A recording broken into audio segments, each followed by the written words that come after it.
Hello students, next question है the complete set of real values of a such that the point P a comma sin a lies inside the triangle formed by the lines. तीन lines हमें given है, उन तीन line से एक triangle बन रहा होगा और हमसे ये पूछा है कि ये जो पॉइंट है P a कोमा साइन है अगर उस ट्राइंगल के अंदर है तो a का रेंज क्या होगा ये हमें बताना है। ठीक है, तो ऐसे सवाल को करने के लिए सबसे पहले तो हमें क्या करना चाहिए, तीनों लाइन को ड्रॉ करो। तो लाइन हमें दी हुई है, चलो नाम दे देते हैं, मान लिया लाइन L1, ये है x minus 2y plus 2 is equal to 0।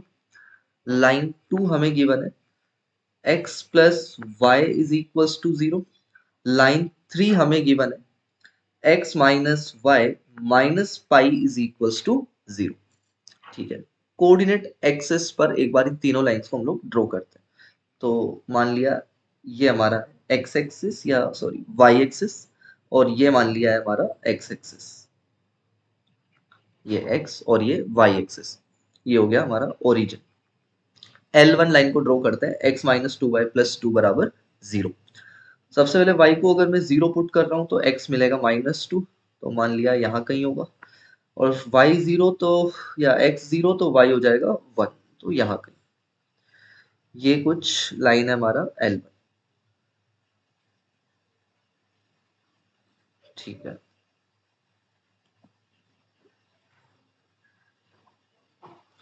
This is L1 line.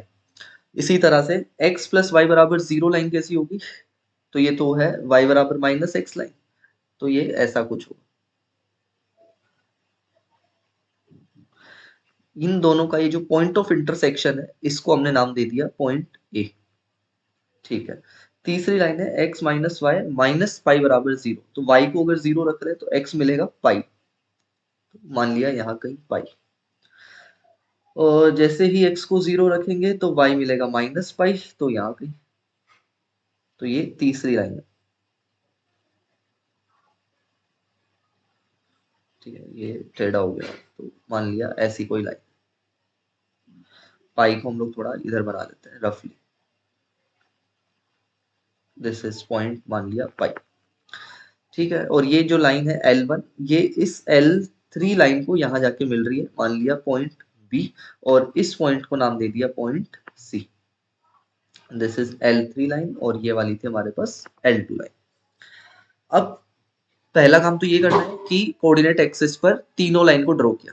Second step में हमें क्या करना चाहिए, जो भी पॉइंट ऑफ इंटरसेक्शन मिल रहे हैं इन तीनों लाइन से, कितने पॉइंट ऑफ इंटरसेक्शन मिलेंगे 3C2, तीन point of intersection A B और सी, ये ट्राइंगल हमारे पास आया।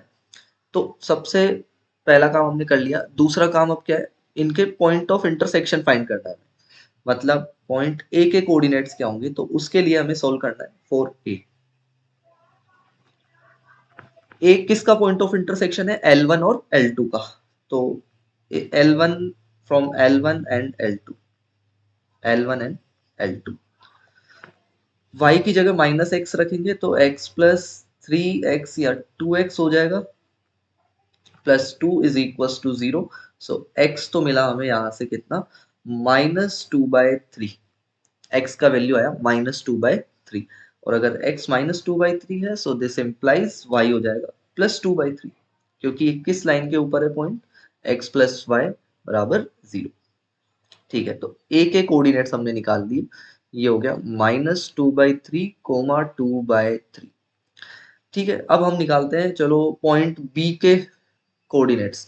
पॉइंट बी किसका पॉइंट ऑफ इंटरसेक्शन है, L1 का और L3 का, तो इन दोनों को सोल्व करते हैं फॉर पॉइंट बी।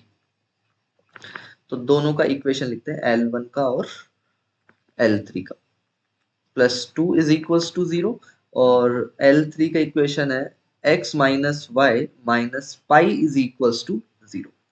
दोनों को सिंप्लीफाई कर सकते हैं हम, माइनस किया हमने तो हमें मिलेगा y is equal to pi plus 2, y मिला पाई प्लस 2। ये वैल्यू हमने इस वाली इक्वेशन में रखी, तो x कितना हो जाएगा हमारे पास, pi plus y, that is pi plus 2, तो ये हो गया 2 पाई प्लस 2। तो पॉइंट बी के कोऑर्डिनेट्स कितने आ गए, बी के कोऑर्डिनेट्स आ गए 2 pi plus 2 comma pi plus 2, और पॉइंट सी के कोऑर्डिनेट, सी किसका पॉइंट ऑफ इंटरसेक्शन है, L2 और L3 का, L2 और L3 का। तो यहां से हमने L2 और L3 को सॉल्व किया तो हमें मिलेगा पॉइंट सी का कोऑर्डिनेट कितना हो जाएगा, ये π/2 कॉमा -π/2। ये तीनों के हमने पॉइंट ऑफ इंटरसेक्शंस निकाल दी। ठीक है, अब तीसरा स्टेप, तीसरे स्टेप में हमें क्या करना चाहिए कि जो पॉइंट P होगा वो अगर इस ट्राइंगल के अंदर है तो हमें यह पहचानना है कि P किस कर्व के ऊपर मूव कर रहा है। तो गिवन है कि जो P पॉइंट है उसके कोऑर्डिनेट्स क्या है, a, sin a। So x तो किसके बराबर हुआ, x कोऑर्डिनेट a के बराबर, एंड y कोऑर्डिनेट किसके बराबर हुआ, sin a। इस a की वैल्यू को यहां रखो तो y हमें कितना मिला, sin x। तो ये एक कर्व मिला। ये कर्व किसको रिप्रेजेंट कर रहा है कि ये जो पॉइंट P है ये इस कर्व पर मूव कर रहा है y बराबर sin x। ठीक है, तो फिर अगला स्टेप क्या होगा, इस कर्व को ड्रॉ करेंगे। तो y बराबर sin x कर्व कैसा होगा, तो ये कुछ ऐसा होता है, y बराबर sin x।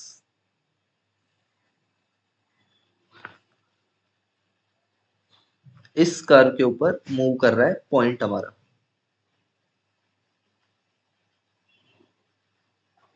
ठीक है, लेकिन उसने ये बोला है कि ये जो पॉइंट P है ये इस ट्राइंगल के हमेशा अंदर रहना चाहिए। तो ट्राइंगल के अंदर, ट्राइंगल की जो बाउंड्री है वो है ये वाली, इतना पार्ट, ये हमारा ट्राइंगल है, इसके अंदर रहना चाहिए। तो इसका मतलब ये हुआ कि जो साइन एक्स, वाई बराबर साइन एक्स पर हमारा पॉइंट P मूव कर रहा है वो सिर्फ और सिर्फ इतने पार्ट में मूव करना चाहिए, यहां से यहां तक।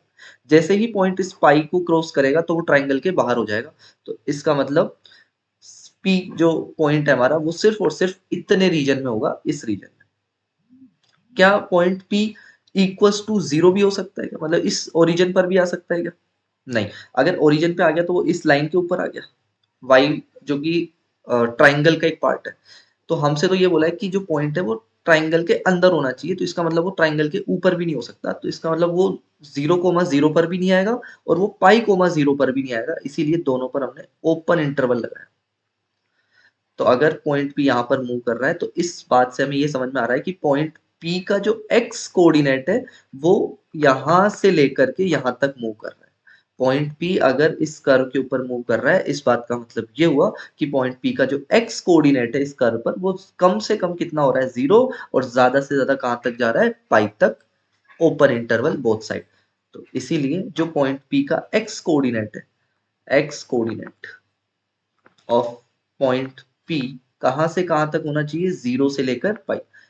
P का x कोऑर्डिनेट कौन है, तो हमें दिख ही रहा होगा, a ही इसका x कोऑर्डिनेट है। तो a बिलोंग्स टू 0 से पाई। तो a का ही रेंज हमसे पूछा है तो ये इसका आंसर हो जाएगा 0 से पाई। तो 0 से पाई हमें मिलेगा ऑप्शन नंबर सी। तो सबसे पहला काम क्या करना चाहिए, कोऑर्डिनेट एक्सिस पर वो ट्राइंगल ड्रॉ किया, जो लाइन हमें गिवन है उससे ट्राइंगल बनाया। ट्राइंगल के जो पॉइंट ऑफ इंटरसेक्शंस निकल के आ रहे हैं वो हमने फाइंड किए। पॉइंट ऑफ इंटरसेक्शन आने के बाद जहां पर वो पॉइंट P मूव कर रहा होगा, कि आपको बोलेगा कि ट्राइंगल के अंदर है, तो पॉइंट P का कर्व ढूंढो। कर्व कैसे ढूंढते हैं, यही तरीका है, x बराबर x कोऑर्डिनेट रख दिया, y बराबर उसका y कोऑर्डिनेट रख दिया, एलिमिनेट करके x और y में एक रिलेशन आया, पैरामीटर को एलिमिनेट करके वो कर्व ये डिनोट करेगा कि P इस कर्व पर मूव कर रहा है। फिर उस कर्व को ड्रॉ किया उसी प्लेन पर। कर्व को ड्रॉ करने के बाद देखो कि वो कर्व का कितना पार्ट उस ट्राइंगल के अंदर है। तो मैंने जैसे यहाँ पर देखा कि इतना पार्ट ट्राइंगल के अंदर है, इतने पार्ट पे मैंने देखा कि इस कर्व में अगर ये इतना पार्ट इस ट्राइंगल के अंदर है तो इसका x कोऑर्डिनेट मिनिमम कितना हो सकता है और y मैक्सिमम कितना हो सकता है। सेम काम हम y की तरफ से भी सोच सकते हैं कि मिनिमम y कोऑर्डिनेट कितना हो सकता है और मैक्सिमम y कोऑर्डिनेट कितना हो सकता है। फिर जैसे मैंने यहाँ देखा कि इस पॉइंट P का x कोऑर्डिनेट 0 से पाई के बीच में, तो उस पैरामीटर की फॉर्म में हमने क्या किया, उसको बाउंड कर दिया 0 से पाई के बीच, x कोऑर्डिनेट को बाउंड कर दिया पैरामीटर की फॉर्म में। ठीक है, दूसरा में ये भी यहाँ पर थोड़ा सा डाउट हो सकता है कि ये जो कर्व है कहीं इस लाइन को क्रॉस तो नहीं कर रहा है। तो हम वेरीफाई कर सकते हैं कि नहीं करेगा, क्योंकि π/2 ये जो पॉइंट है इस पर मैक्सिमम ये 1 वैल्यू लेगा, साइन 1। और ये जो लाइन है ये इसको कभी क्रॉस नहीं कर पाएगा, क्योंकि लाइन जो है 1 वैल्यू ऑलरेडी यहाँ पर ले चुका है इस पॉइंट पर, और इसके बाद तो इंक्रीज ही कर रहा है। तो यहाँ पर जो वैल्यू है कोई भी वैल्यू हमेशा ही ग्रेटर देन 1 है, तो साइन का जो कर्व होगा वो इसको क्रॉस नहीं करेगा। तो इस तरह से हमारा जो आंसर होगा वो होगा 0 से पाई।